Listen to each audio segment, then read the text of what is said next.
Sa ngayon guys, mag-aayos tayo ng isang mouse. Ang problema nito guys ay walang right click.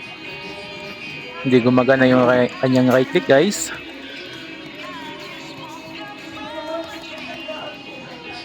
Ayan guys, kahit anong pindot mo ay hindi talaga nagana ang kanyang right click.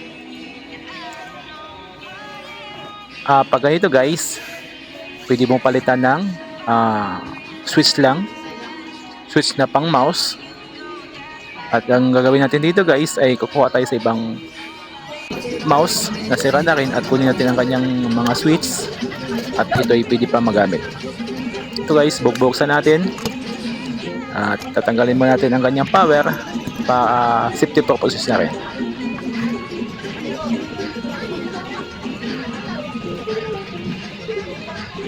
Ayan guys, ito yung kanyang right click at ito yung ating papalitan. Tanggalin muna natin guys. Gamit ang ating soldering iron at soldering pump.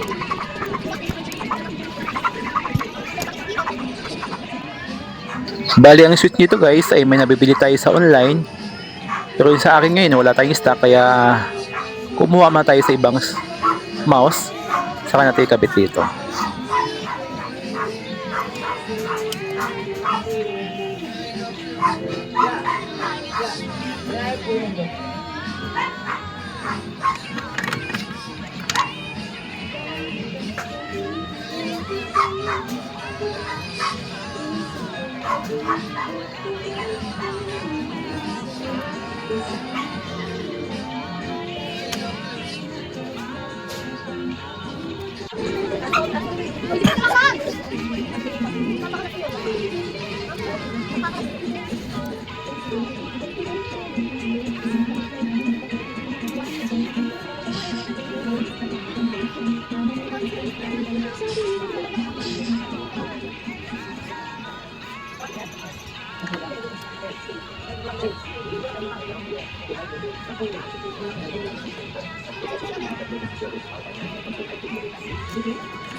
At ito guys ay napalitan na natin.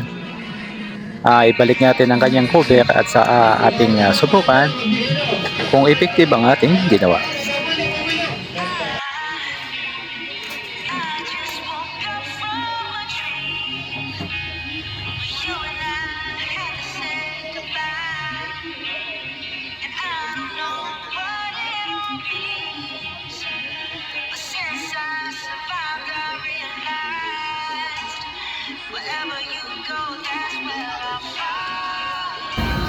Ayan guys, gumagana ng ating right click. Kaysa bumili pa tayo ng bago at ito ay pwede pa naman gamitin. Pinalitan lang natin ng switch para makatipid naman tayo. Okay guys, thank you for watching.